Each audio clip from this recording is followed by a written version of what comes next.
malaikat yang mengantar Nabi Adam alaihissalam turun dari surga ke muka bumi ini namun tidak mau kembali ke surga.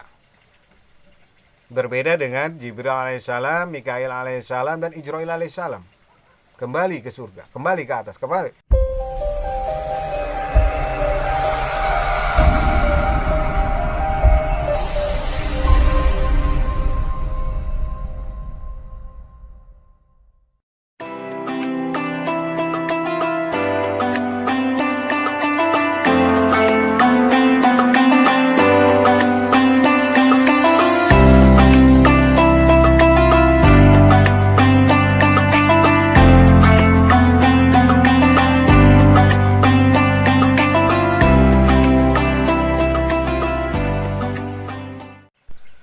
Assalamualaikum warahmatullahi ta'ala wabarakatuh.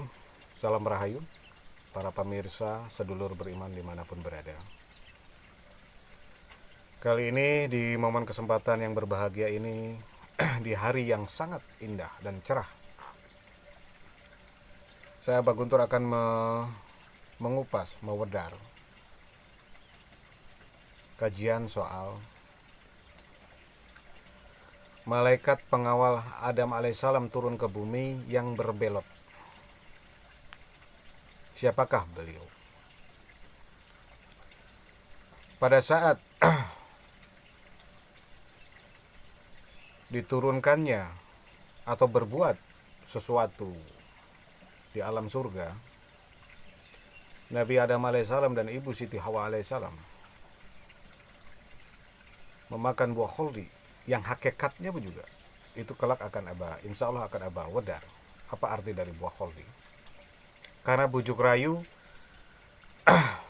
iblis untuk melakukannya. Di sini akan kita bahas dahulu yang mungkin memang jarang diketahui, namun sudah dijelaskan di ayat suci di surat Al-Baqarah ayat 30. Sesungguhnya Allah berfirman, sesungguhnya aku akan menciptakan khalifah atau manusia di muka bumi ini. Namun malaikat, beberapa golongan malaikat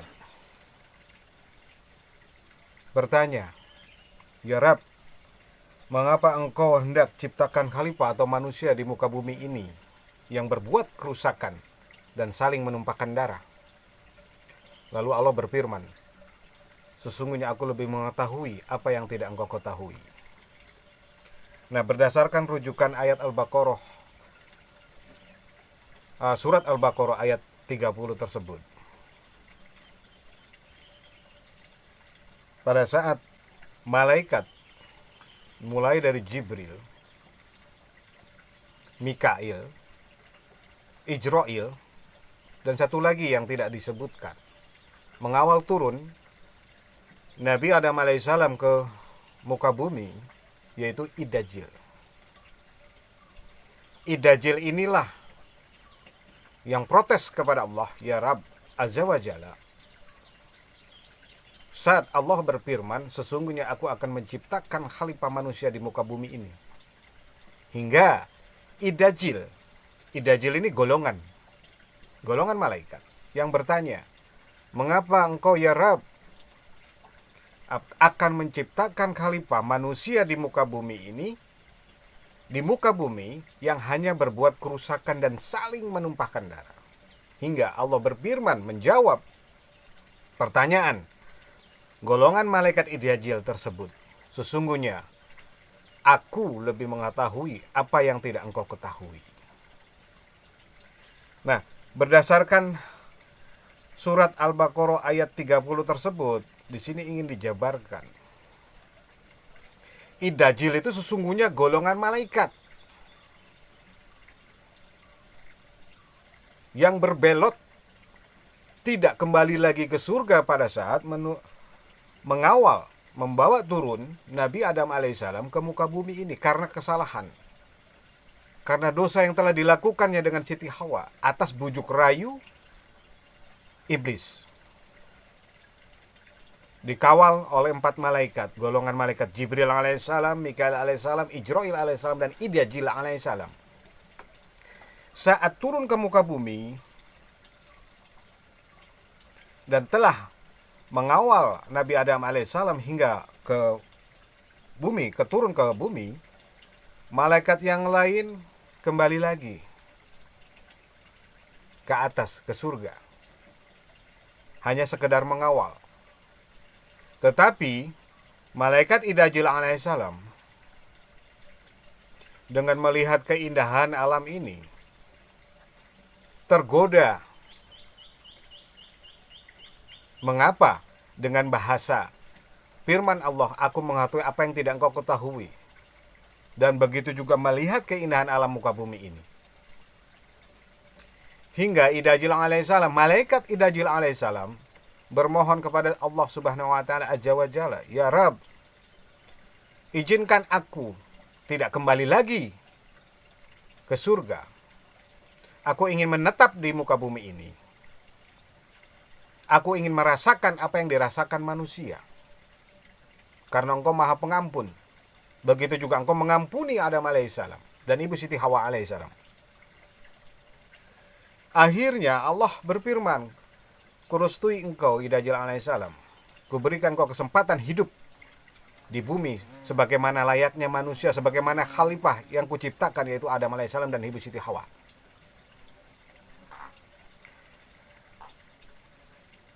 Kekuatan Idajil alaihissalam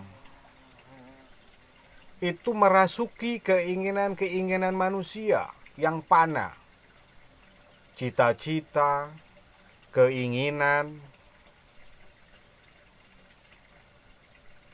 itu dirasuki oleh kekuatan Idajil alaihissalam. Jika kita hidup tanpa cita-cita, tanpa keinginan, maka manusia itu akan seperti makhluk zaman dahulu, manusia guha, manusia purba. Tidak ada keinginan, tidak ada kehendak, tidak ada kemauan, tidak punya cita-cita. Hidup hanya untuk sekedar mengisi perut, tidur, main, seperti itu. Akal pikirannya tidak berfungsi. Nah, keinginan-keinginan apapun manusia, siapapun termasuk saya pribadi, keluarga saya, orang-orang banyak di muka bumi ini yang berjumlah mungkin hampir 6 miliar lebih, itu memiliki keinginan-keinginan yang dirasuki oleh malaikat Idajil alaihissalam. Idajil. Jadi antara Idajil dengan iblis itu berbeda. Di sini Abah jelaskan sesuai dengan fakta pengalaman ruhani yang pernah saya alami pribadi, bahwa sesungguhnya Idajil dan iblis itu berbeda. Keinginan-keinginan, harapan, cita-cita yang baik apapun manusia itu sekedar pikiran, sekedar keinginan, selama belum dilakukan sebuah praktek tindakan, itu tidak berdosa. Yang bahaya dan menjadi berdosa adalah keinginan, harapan, cita-cita manusia itu terdengar oleh iblis yang durjana. Akhirnya keinginan, harapan, cita-cita manusia yang terdengar oleh iblis dibumbui, dirasuki dengan hawa nafsu, ambisi yang tidak lagi menggunakan akal pikiran. Inilah yang bahaya. Tetapi keinginan manusia sebatas kehendak, harapan, cita-cita yang baik bagi kehidupannya, apapun akan dilakukannya. Selama belum dilakukan sebuah praktek tindakan, itu tidak berdosa. Yang berdosa adalah pada saat iblis mendengar keinginan, harapan kita dirasuki, akhirnya nafsu kita tergoda, ambisi kita, akal pikiran turun, tidak digunakan lagi rasional, cara berpikir yang sehat. Jadi berbeda sekali antara Idajil dan iblis. Idajil merasuki keinginan, harapan manusia, ingin seperti ini, ingin seperti ini, ingin seperti ini. Dan iblis mendengar hati yang berkata, hati yang terucap, merasuki menggoda hawa nafsu. Akhirnya banyak manusia yang menghalalkan segala cara, tidak lagi takut dengan dosa. Tetapi yang aneh adalah kehendak tugas iblis di muka bumi ini diizinkan, diberi kesempatan. Karena pada saat terjadi pengusiran atau terusir dari surga, iblis mempunyai satu keinginan, meminta pada Allah Subhanahu wa taala dengan satu keinginan, ingin terus menggoda anak cucu Adam alaihissalam. Karena dirinya iblis merasa sakit hati, terusir dari kelompoknya, terusir dari keindahan.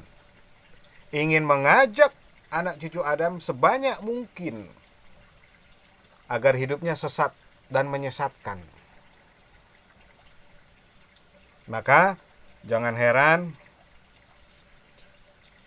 jika kita hidup banyak keinginan, banyak kehendak, cita-cita, apapun itu, baik keinginan, kehendak, cita-cita yang buruk atau yang baik, itu adalah hawa dari dirasuki oleh idajil. Malaikat yang mengantar Nabi Adam alaihissalam turun dari surga ke muka bumi ini, namun tidak mau kembali ke surga. Berbeda dengan Jibril alaihissalam, Mikail alaihissalam, dan Israil alaihissalam. Kembali ke surga, kembali ke atas, kembali kepada tempatnya. Idajil betah di muka bumi ini, ingin merasuki gitu. Keinginan-keinginan individu, keinginan-keinginan hawa, kehendak, cita-cita individu personal setiap makhluk di muka bumi ini, agar hidupnya penuh angan-angan, cita-cita, baik itu yang bersih maupun yang kotor, supaya manusia itu dirasuki dengan segala keinginan. Karena niscaya jika manusia tidak memiliki keinginan, maka kita akan kembali ke zaman manusia gua atau manusia batu. Manusia yang tidak memiliki cita-cita dan keinginan. Hidupnya hanya untuk memenuhi, mengenyangkan jasmani. Akal pikirannya tidak digunakan. Akal pikirannya tidak berkembang, tidak dieksplor. Yang bahaya adalah keinginan-keinginan tersebut saat terdengar oleh iblis. Iman lemah,